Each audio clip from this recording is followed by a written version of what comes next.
So right here in number 8 is where we finished up yesterday. And it says we're going to show how we can rewrite each of the following in slope-intercept form. Then we're just going to tell them this is the slope and this is the intercept. And then in the next example, we're going to keep going and we're going to graph it. So let's see what we can do. What's slope-intercept again? I think you guys told me that one yesterday. Yeah, y equals mx plus b. So basically, they could have just said solve for y, because if we solve for y, this will work.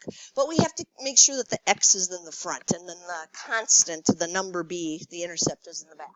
So I'm looking at this, a, thinking to myself, to solve, I have to follow the order of operations backwards.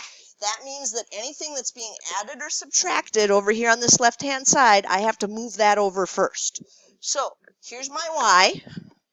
I want it alone, but this is being added. How do you get rid of something being added? You subtract it. So we're going to subtract 3x from both sides. So we're done with the adding and subtracting piece. We go to the next step, which would be undo anything that's being multiplied or divided. Divide out of 2. And then we make sure we do the math right. Negative 3 divided by 2, negative 3 halves. And 18 divided by 2 is 9. Yeah. Now we're not quite done, because they said once you have this, tell us the 2 important things that you would need to graph it, which are m and b, the slope and the y-intercept. Which one's m? Yeah, negative 3 halves is our slope. What's b? And what does b stand for again? The y-intercept. Good. Keep making those connections, because when we get to graphing, that'll be important. Oh my goodness. How unfair. Things were going so well. And then they put a fraction one in there. Man. Well, here's the deal.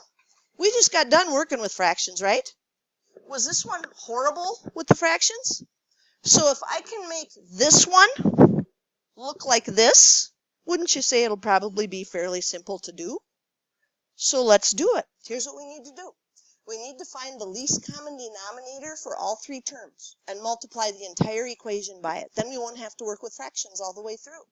Now, if you're saying, I see a 4 and I see a 2, but what's the denominator over here? Remember, that's a little imaginary 1 down there. So what would the least common denominator for 4, 2, and 1 be? 4. It is 4. Let's multiply all 3 terms by 4. We need a 4 here, we need a 4 here, and we need a 4 there. Because algebra says what you do to one side, you have to do to the other. Well, the great news is, look at how these 4's are going to cancel out. Now, some of you are a little nervous because you're like, if you're going to do fractions, shouldn't you do them all fractions? Well, then slap a 1 under here if that bothers you, because 4 is 4 over 1. And then these will cancel out, and we'll have negative 3x, which is great. No more fraction. Here, the 2 and the 4 will reduce, so we'll get minus 2y. And on the other side, it's just 1 times 4, which is 4. Looks like so. Now it looks like the last one, right? And you guys made it through the last one perfectly fine. So what do you want to do first to get this one solved for y?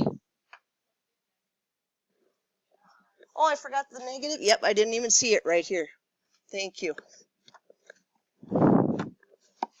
There we go. All right. What do you want to do? We need y alone.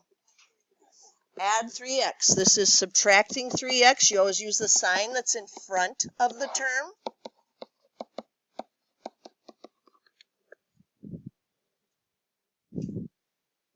Second step. And you're going to have to be careful because that's a lot of negatives, right?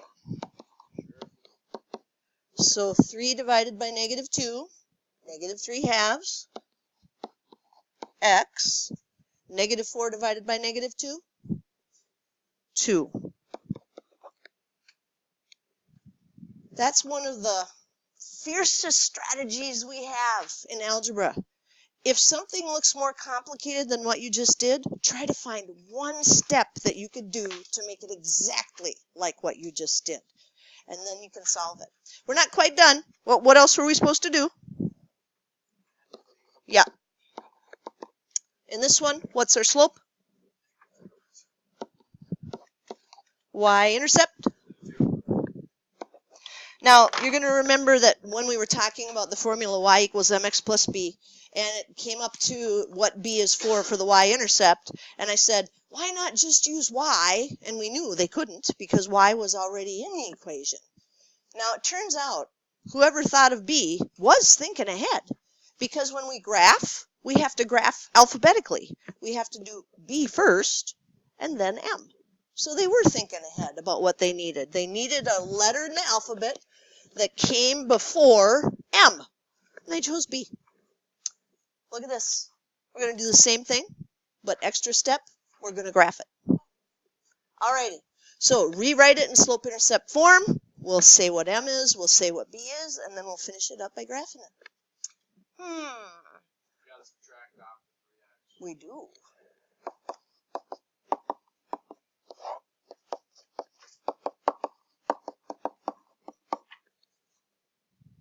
Looks like so. Check me for negatives and stuff. Now what would you like to do? Divide the whole thing by... Oh, that's a lot of negatives again. Okay, let's be careful. So what's my little fraction going to be? 3/4. Got a negative and a negative, so it'll be a positive. Yeah. How about my back number, my back constant? What you got, Cal? It is -6. Got to have those signs right, or we're going to mess up our graph and everything else. So M equals what? 3/4. B equals... Now remember, we're going to do this in alphabetical order, but we have to know what we're supposed to do with this. So we're going to start with B. What's B stand for again? What does that mean? That's where it crosses the y-axis. So it's supposed to cross down here at -1, 2, 3, 4, 5, 6. We make a dot. That is not a line. Point line plane postulate of geometry told you through any 2 points you get a line. That's only 1 point. How do we get another one? Rise over run. So where do I go from here? 3 up, 4 across. Which way is across? Good. To the right. Up 3 and to the right 1, 2, 3, 4. Because to the left would be a negative movement. And that, ladies and gentlemen, is called a quick graph. Right there. So if we can get it in slope-intercept form, we can make a graph pretty quick. So let's do one more of these. Everybody tell your chicken wing elbow partner what the first step would be for B.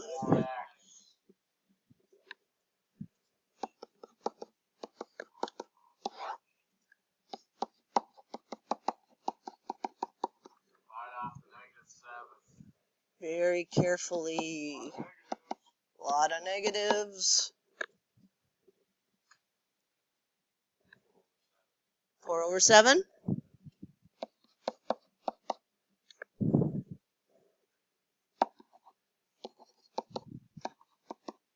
Well, Colton knows what he's doing. Do the rest of you? What's M? 4/7.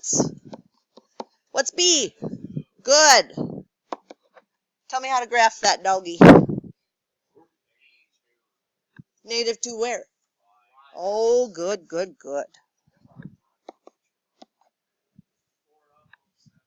Up 4 over, which way's over? To the right. Up 4. 1, 2, 3, 4. 1, 2, 3, 4, 5, 6, 7. There it is. Quick graph. We are done. That is all we had to do today. We had to figure out the second part of the objective, which was graph lines. Now, quick reminder, I don't know which hours I told and which I don't, so shh, please listen. Graph papers up here in the middle baskets. These are the little -10 to 10s, and then this one is just one big piece of graph paper, you know. The other one, these are for trig graphs, which is usually my pre-calculus class, so you won't need that basket. But It makes it go so much faster if you have the little negative 10 by 10. I do know this. Some of you are like, I never use graph paper because back in middle school I used graph paper and I forgot it at home once and they didn't give me credit for the assignment. So I'm never using graph paper again. I'm going to draw it on my notebook paper. Cool. If that's what you want to do, do that. But there's graph paper up there for you. So know that it's there. That assignment is not new. It's the same one that I showed you yesterday. And because it's quick graphs, and because we have some class time today, you could get really super duper close to done. Some of you will finish because you already did a bunch of these problems yesterday.